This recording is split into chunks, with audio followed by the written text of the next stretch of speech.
So, Saturday night's main event just got off. And, I got a lot to say, so I'm not doing my usual open. I'm not doing what I usually do about subscribing and all that crap. But I do appreciate you all coming in.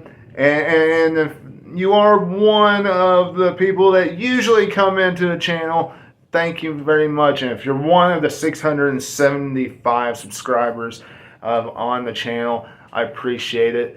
But I'm not doing what I usually do. There's a lot to talk. There's a lot to talk about because this is one of the second Saturday night's main events that WWE's having. They probably will have another one. And once again, they put all these titles on the line and they have one monstrous of a match between Braun Strowman and Jacob Fatu. And for the most part,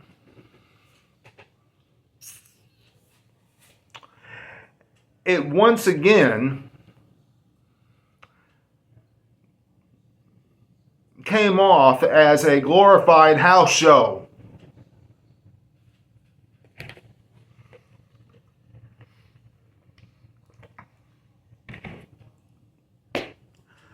All the titles retained.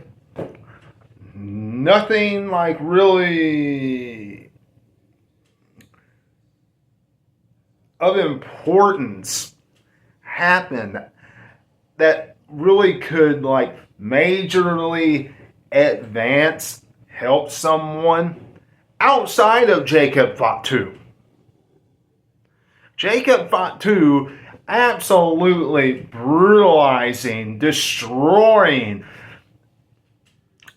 Braun Strowman from pillar to post, making him bleed, just viciously beating him up, not stopping, having to have Tama Tonga come out there and stop him. And Tama Tonga even telling him to go back, is the way it was presented, agreeing about him going back and stuff. And finally the music hit, 1, 2, 3, flips off the top rope, landing on him. Backflips off the top rope. It was a very vicious beatdown. And of course, the nod to Rikishi with that running hit when they're in the corner. It is a vicious beatdown that he gave. Plus throwing him onto the announce table. The announcers kind of messed it up a little bit when they said that he did a Samoan backdrop on it. Really, it looked like that Braun Strowman kind of flew himself over Jacob Fatu. But still, Jacob Fatu putting him through the announce table, all that destruction. That helped Jacob Fatu out. But the rest of the show, what in the world is WWE doing? Seriously. I'm not saying that I don't like WWE, and I'm not a fan because, look, I watch WWE every single week. I watch the shows every single week. But, look, Saturday night's main event, I admit, they have this format every single time. Either titles on the line or a title on the line and tag team matches or something like that. And they've always done this. And it's always been 3 matches and a promo or something like that, or 4 matches and promos in the backstage area. things of that nature. But absolutely, positively, nothing happens. Every once in a while, you might have something, but a big part of the time, nothing happened. Now, with that being said, some of you might say, well, what about Hulk Hogan and Andre the Giant when Hulk Hogan lost and we met David and Earl Hebner, because those were the two referees that was introduced to us at the same time, in a sense of we found out they were twins. We were introduced to the twin referees. Okay, so that was on Saturday night's main event, Webby.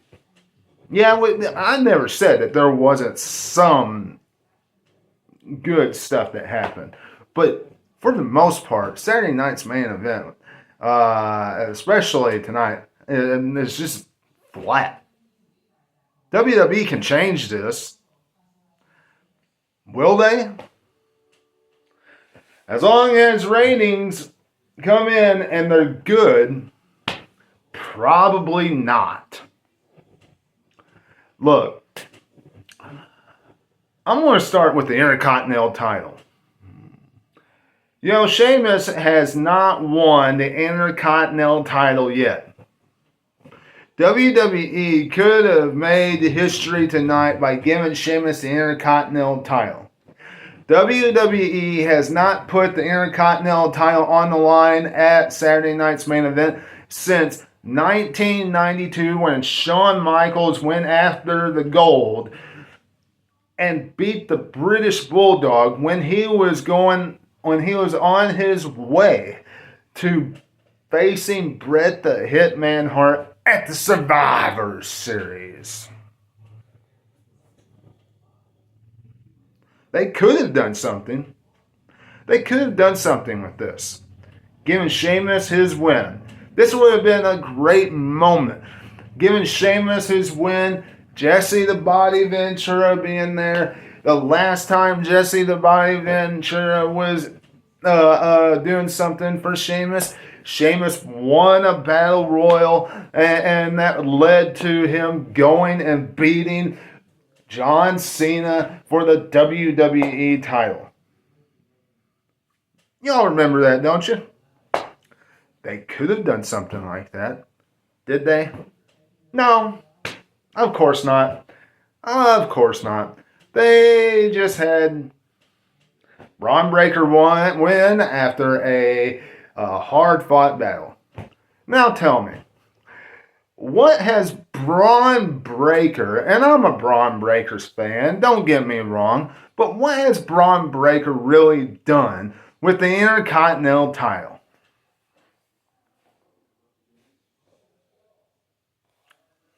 I'm waiting. I'm waiting for somebody in the comment section to tell me what Braun Breaker has literally done that with the when he has had that strap. And yes, I know he has had this thing with Sheamus. Yes, I know he has beaten Jey Uso. I know that.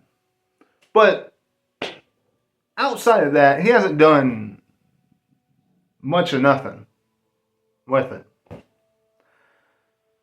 Not really. So it's time for Braun Breaker to move on from the IC title and Sheamus capture what he has never gotten before. That's just me, wrestling fans. You all let me know what you're thinking in the comments below. I mean, really, you all do.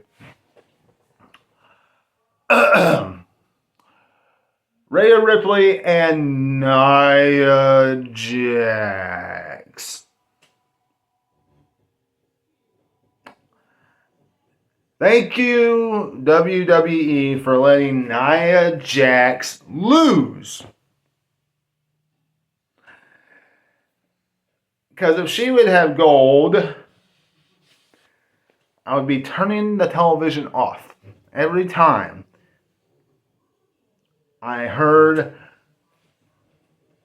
the Women's World Champion is arriving on Monday Night Raw. So thank you for letting this hopefully be a one-off. Okay. That's about all I have to say about Nia Jax versus Rhea Ripley.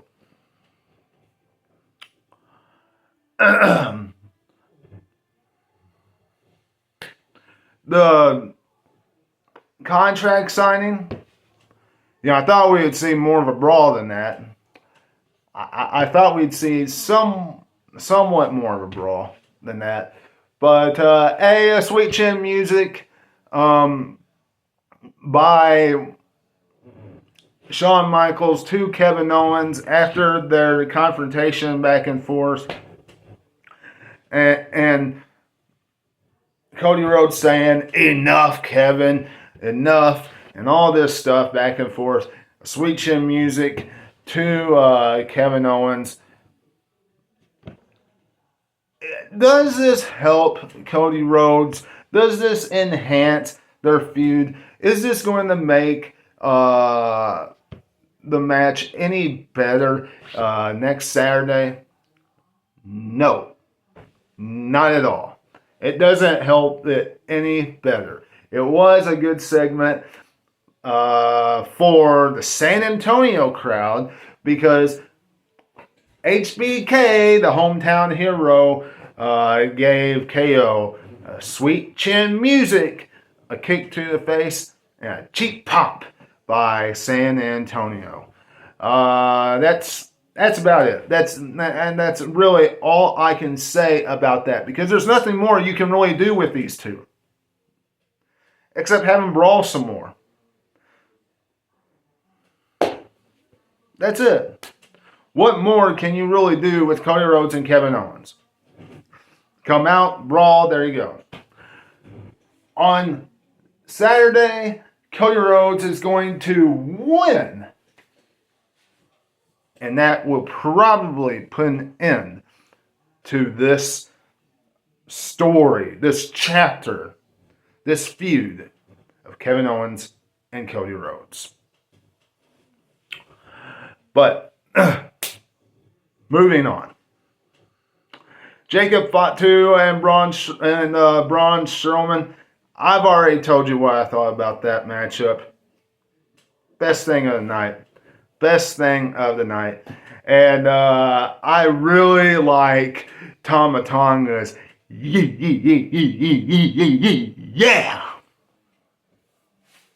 Much better, I think. And this is probably in the minority. But it's much better than what LA Knight does with everybody saying LA Knight.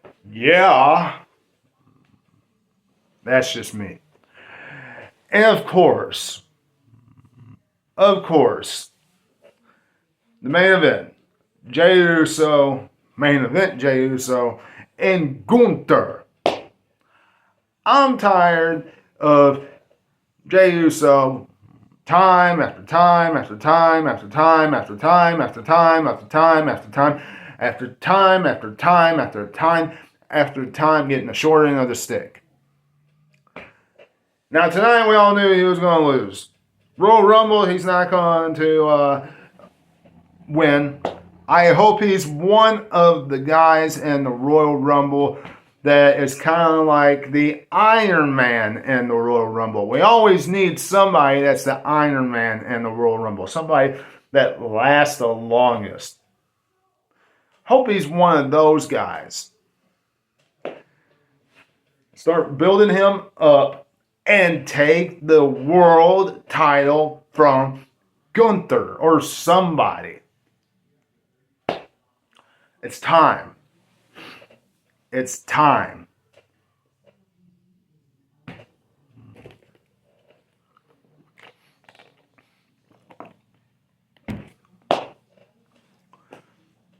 But look, not much I can say. It was a good matchup that had a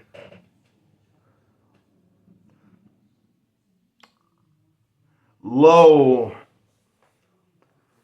ending in my eyes. It was a very low ending. It was not an exciting ending to it.